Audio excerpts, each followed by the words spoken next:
In this country, we do not blame the lawlessness of an individual on a whole community.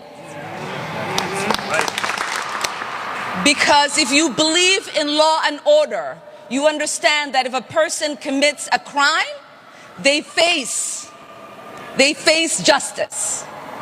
And that you don't put that crime on a whole community. What we also know is that there is not a single evidence that the president or his coonies have put forth that there are any single resource from taxpayers in Minnesota that has gone to aid and abet terrorism. That language is dangerous. That language puts the lives of Somalis not only in Minnesota, but across the country in danger. And if the president believed that, and he had evidence, he would take people to court. So we are sick and tired of the president waking up one day and deciding to put forth falsehoods and demonize whole communities, while the ignorant people that support him then take the lies that he's spreading and use it as a fact. We've seen it during the campaign where he said Asians were eating cats and dogs. We've seen his vice president repeat those lies. We've seen the media run it as a headline as if it was a fact. That is shameful. That is shameful. That is ignorant. It makes us look like a stupid nation that does not believe in truth but traffics in lies. It makes the world mock us, and we are better than that. We are better than that as Americans.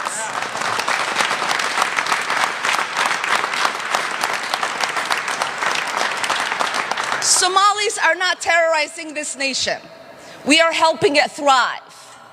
Somalis have always seen themselves as a fabric of this nation. We have signed up to serve this country in its military. We have signed up to teach children. We have signed up to become nurses and doctors and engineers. We have signed up to be public servants and get elected into office. We don't do that because we hate this nation. We do that because we love this nation.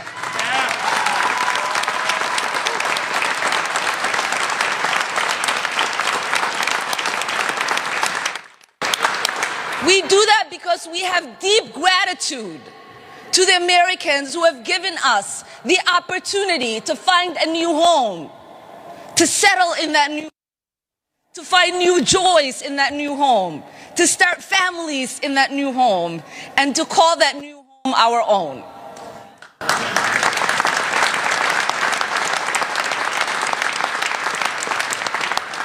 We don't complain on the sidelines. We get involved in making America better.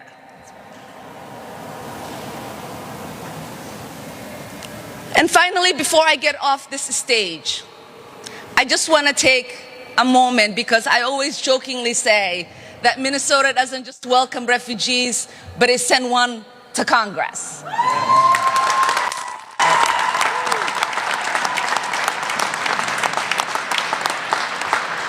But I want most Minnesotans to know this.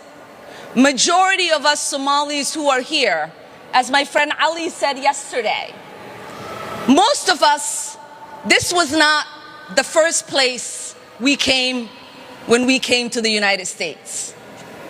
But most of us chose Minnesota as our home because Minnesota is special to us. Minnesotans are special to us.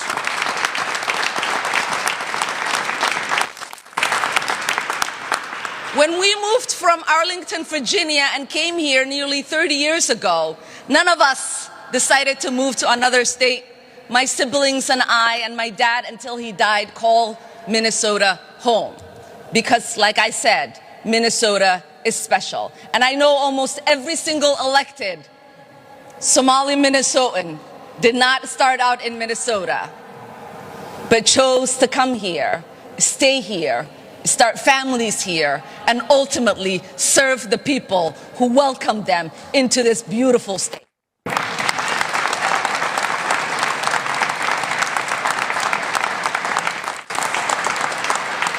So not only are we not going anywhere,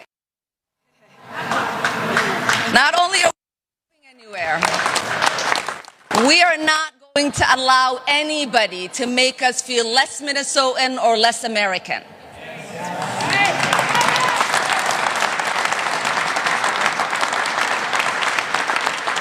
We are not going to allow anybody to push us into the shadows. We're not going to allow anybody to erase our presence and our contribution. And we are not going to allow anyone to scapegoat us. Because as Somalis, what we learned from Minnesotans is that you have to be resilient to thrive in Minnesota. And we are goddamn resilient. Thank you so much.